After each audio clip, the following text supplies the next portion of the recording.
Dia atau Dia bab 69, berencana mengadopsi anak. Ibu Lulu menjenguk Paijo yang masih dirawat di rumah sakit. Kedatangannya ke sana ingin membicarakan masalah rumah tangga anaknya. Dia datang lebih cepat dari Siti. "Loh Lulu," ujar Ibu Jumi, orang tua Paijo. Lulu tersenyum kaku. Dia ingin membicarakan masalah itu, tapi terkendala dengan kehadiran mantan besannya. "Ibu Jumi baru datang atau sudah dari tadi?" tanyanya sembari duduk di kursi yang kosong. "Baru saja datang. Aku datang menggantikan Mira," sahutnya. "Bagaimana kabar Siti?" Baik," sahutnya, lalu melirik ke arah Paijo. Menurutnya, ini adalah kesempatan untuk membicarakan masalah anak mereka. "Bu, ada yang ingin aku bicarakan," ujarnya sembari melirik Paijo. Pria itu menggelengkan kepalanya. Dia masih diberi waktu selama 1 minggu, tapi mantan mertuanya terlihat tidak sabar. "Mau bicarakan apa?" "Ini mengenai Siti dan Paijo." "Oh, masalah pernikahan mereka," tebak Ibu Jumi. Seketika itu Ibu Lulu langsung menatap Paijo. "Aku tidak mempermasalahkan rumah tangga mereka yang sampai sekarang belum dikaruniai anak. Anak itu adalah titipan Sang Kuasa. Aku memaklumi anakmu. Aku tahu bagaimana rasanya jika berada di posisi Siti yang mandul." "Apa?" Ibu Lulu sontak berdiri. Mantan mertuanya berpikir jika anaknya yang mandul. "Ada apa, Lu?" tanya mantan besannya bingung dengan sikap yayu. "Bu, anakku tidak." "Pagi, Ibu," sapa Siti yang langsung masuk ke dalam ruangan itu. Dia dapat mendengar cakapan itu. "Oh, menantu kesayangan Ibu." Ibu Jumi langsung memeluk Siti seperti anaknya sendiri. "Bagaimana keadaanmu? Kata ibumu kamu sakit." "Aku tidak sakit." Ibu Jumi langsung menatap ke arah Ibu Lulu. "Tapi kata ibumu kamu sakit." "Dia pusing," timpal Ibu Lulu.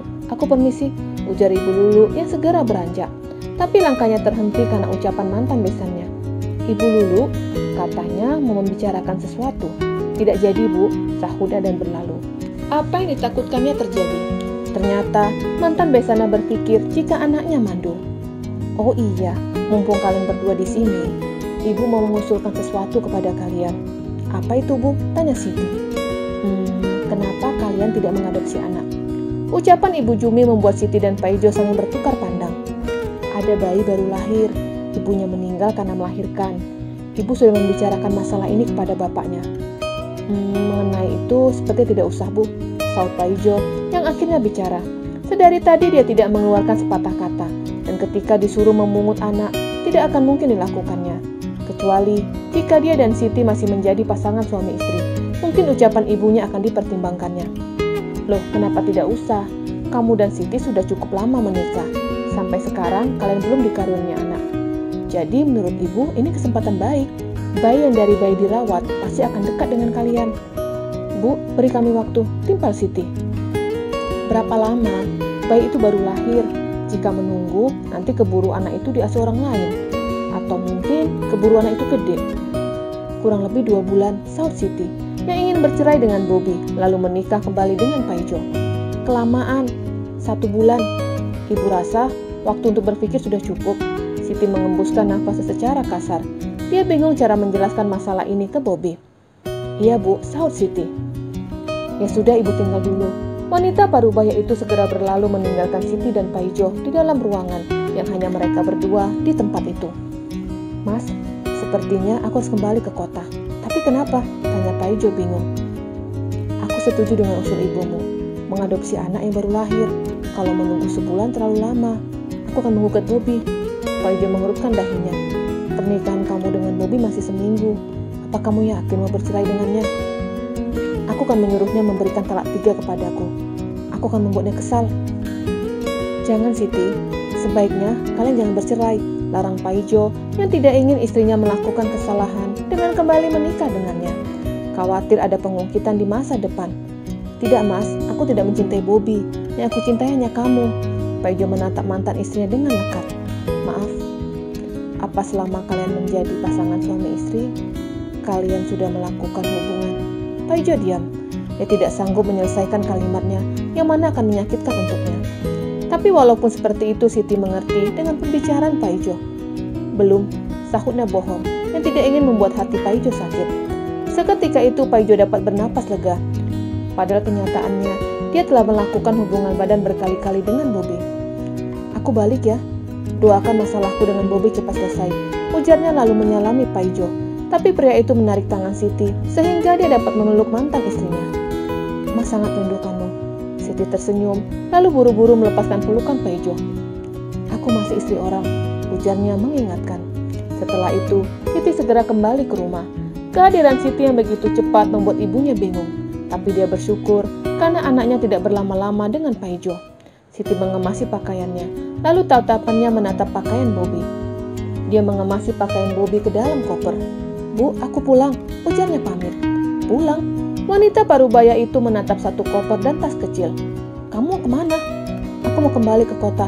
Alhamdulillah, akhirnya anakku sadar dengan statusnya, ujar Ibu Lulu lega.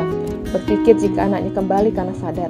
Padahal kenyataannya Siti kembali untuk membuat ulah, sehingga Bobby memberikan talak 3 kepadanya. Ibu Lulu segera menyuruh Bayu untuk mengantarkan Siti ke terminal.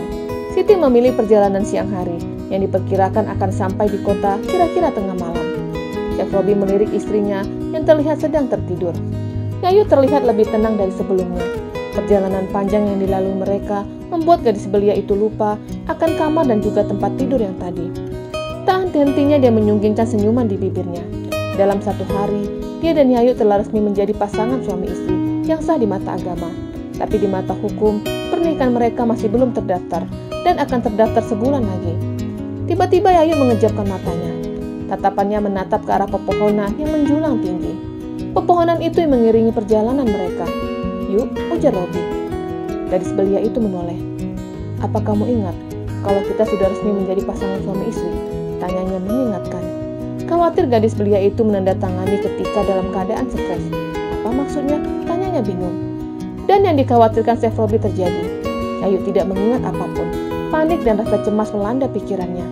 Jika dia mengatakan tentang kecoa, dikhawatirkan istrinya akan mengalami stres seperti tadi. Nanti saja aku jelaskan. Setelah kamu selesai terapi akan aku jelaskan. Ujarnya yang berharap terapi yang akan dijalani istrinya berhasil. Dan ketika itu berhasil, maka dia dapat mengingatkan tentang status mereka yang terjadi karena si kecoa. Beberapa kasus berada di depannya. Bobby hanya menatap kasus-kasus itu, kemudian menutup kembali. Dia melirik ponselnya yang sama sekali tidak ada panggilan dari Siti. Bahkan sekedar pesan singkat tidak diberikan istrinya. Dia mengembuskan nafasnya secara kasar. Hatinya benar-benar hampa.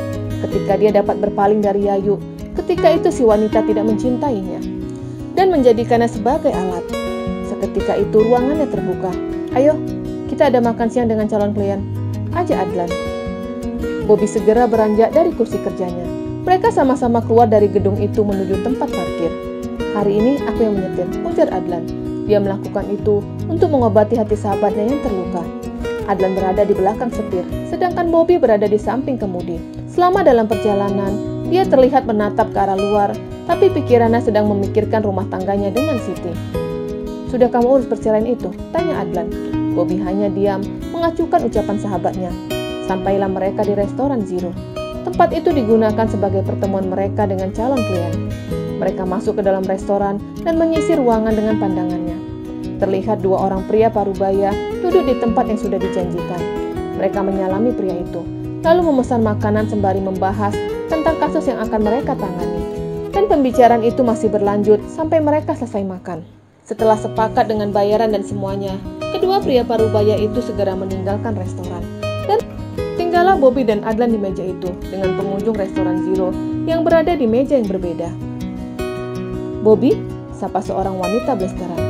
Bobby melirik ke arah wanita yang mempunyai tinggi semampai bagaikan seorang model, rambut coklat dengan mani mata berwarna hazel. Aku Kiara, ujar wanita itu sembari mengulurkan tangannya ke arah Bobby. Just info, Kupu Malam Season 2 telah update di Vizo. Ketik nama saya Anita Rahman di kolom pencarian.